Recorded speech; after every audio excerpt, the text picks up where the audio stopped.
Hi everybody, Rich Gibbons with SpeakInc, and today we are here with Super Bowl coach winning Brian Billick. Brian.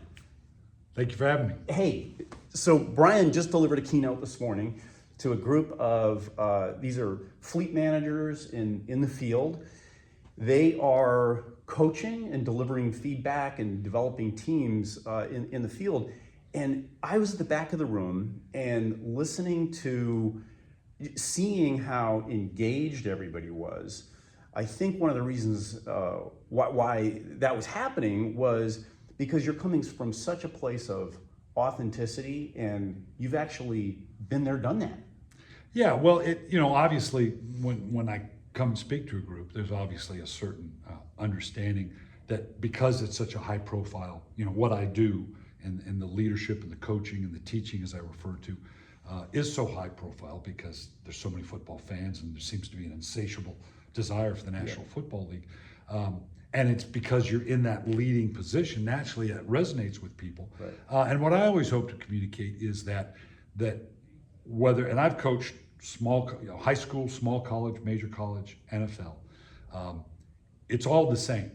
Whether it's a pro player making $40 million a year or whether it's a high school player, they need that leadership, that coaching, that teaching.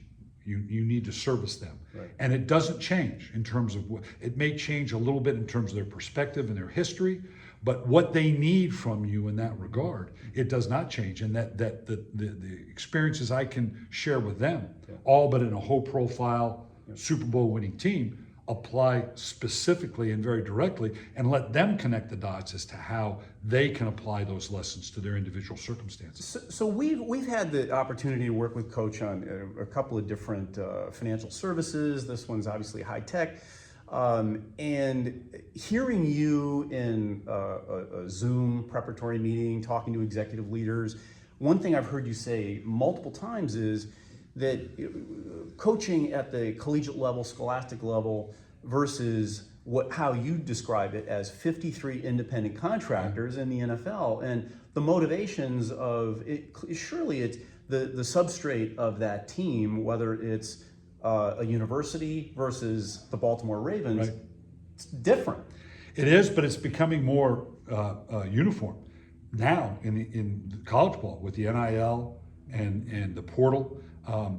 Before, when you think of the college environment, you were exactly right, where it used to be, this is my team, yeah, we're going to have about a 20% turnover in a year through natural attrition, and it varies, but you still have the core of your team, your college team, that's going to be there for a 3 or 4 year period of time. Now it's not only year by, it's almost day by day because of their ability to move. So it has changed the dynamic a little bit more than the NFL, even because in the NFL you have a little more structure to it, in that you've got to approach your team and your ability to lead this team truly as a 1 year project design. You don't, the idea of, okay, I've got the young players and I'll nurture them over a 2-3 year period of time and they'll become the staples as they get, that doesn't exist anymore. Yeah. So it truly has diminished the time frame, and your thinking has to be, I got one shot at this, I got a year. Before this whole thing's going to change, and I have to remember that starting anew every year. One thing, there was a generational aspect to it, and you cited the old bromide when the coach says jump, the player says how high, and now the coach says jump, and the player says why. Yeah. Right. And so I mean, you've been a player, you've been a coach. Clearly, you must have seen sort of, through the social zeitgeist and generational attitudes, you must have seen a lot of change.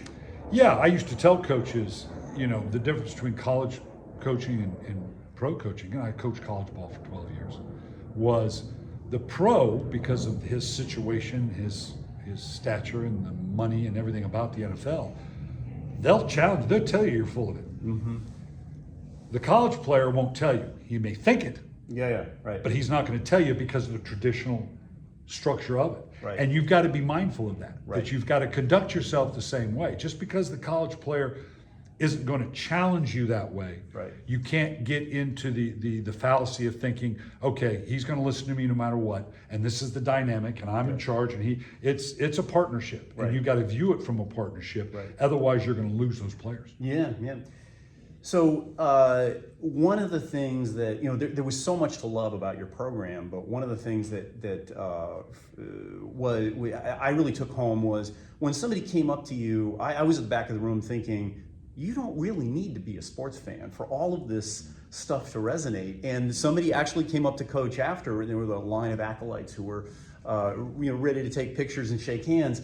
But one of them specifically said, just opened the kimono and said, I'm not a sports fan, right? But this was so applicable. And when you think about the money involved at the outset of the talk, you talk about how the goal of an NFL team is to make money. You're pretty unapologetic about that. Yeah, no, and you have to understand the priorities. Even though my responsibility and my priorities has to be about this team to win. Right. So understanding that that's the prime objective, and an owner will tell you that no, I'm just there because I want to win a championship, and he's lying. Yeah. Because at the end of the day, it is these new owners, these billionaires, right. They're going to make that certain profit margin. These teams that are now worth $3 and $4 and $5 billion, and have increased it over just the last 5 to 10 years. Right. But yeah, I love talking to people that come, particularly if they're not sport fans, because it does resonate with them that it's still, they recognize in today's environment, economic environment, your success is going to stem from your collective success, that team. And even though they may not have a sports background, they covet and want, yes, we want that. We want that group of peers. Nobody has the employees anymore. Right. They're associates. They're team members. Yeah. Because they recognize this is the way our collective success and collective energies towards that prime directive is the best way for us to achieve. We see it on the sports field because it's so readily available. Right. We see it, there's a final score, there's a measurement at the end of the day. They covet that, and they want to recreate that sense of team that maybe has been missing from companies for a while, but every organization I speak to, when I sit down and find, okay, what's your weekend about, or what's your seminar about, what are you trying to get to? At some point, they will say, we need to develop more of that team mentality, that accountability to one another. Right. Well, it means universally applicable. I mean, if you're in the commercial sphere, if you're running a business, you've got to get groups of people to work together. One last point,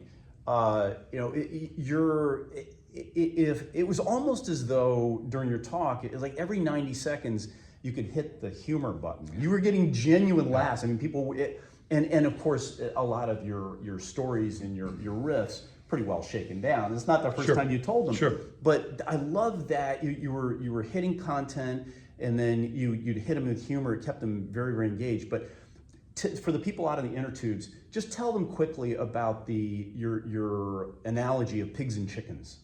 Yeah, it's one that I picked up. Boy, I forget where I got it from. Like everything, It was great. I've stolen from somebody from someplace. Yeah. But the idea of personnel and who you're bringing onto your team, that's the most fundamental question of building a team. Who's going to be on this team? Right. Referring to Dr. Collins is good for great. Who's on the bus? Is really one of the most pivotal questions you have. And so approaching that, and that's maybe the hardest thing to quantify. I can quantify, for instance, a player, the physical abilities, what he can bring to the team that way, technically or strategically. But emotionally, is he going to buy into as a team member? Is he going to fill that role? Right. Is he going to be that guy? He's going to become, and I always use the analogy that when it comes to personnel, there's a story of the bacon and egg breakfast. And a bacon and egg breakfast, the chicken is involved, the pig is committed.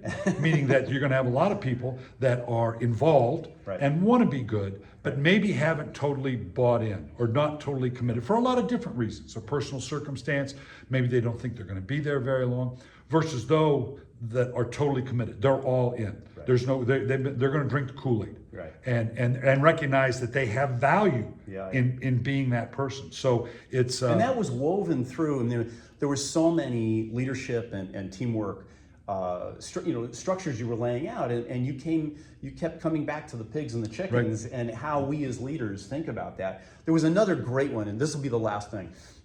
You were talking about prime directive, and told the details don't matter, but you told a very funny story about having people on your team that understand the North Star. This is the hill we're trying to take, and that notion that there are what would you say, the two different types of player: those that listen to nothing that you say, and those that they can only do what you say. You can't have both. You can't have. Right. It's in my profession. It can't be robotic. because that has a shelf life. They have to have that ability, as long as, and this is where the leadership comes from, you can nurture them to understand, yes, I need for you to be you. And if you have to go off the rails, as long as you do it, understanding how does this affect the prime directive, not just emotionally going off because I'm an individual and I'm going to do things my way. Well, as long as you're doing that with the right motivation, that you understand, because you do have responsibility to the collective. And so that idea of so much of what you have to do as a leader, it's one thing to stand up there in the old school way of I'm in charge and this is the way we're doing it, and throwing down these lightning bolts of inspiration and instruction and thinking that's going to get done.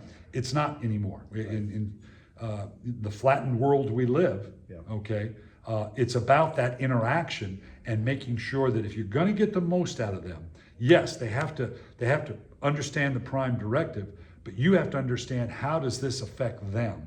And now you're going to be able to better connect with them to say, look, I know I'm asking a lot of this.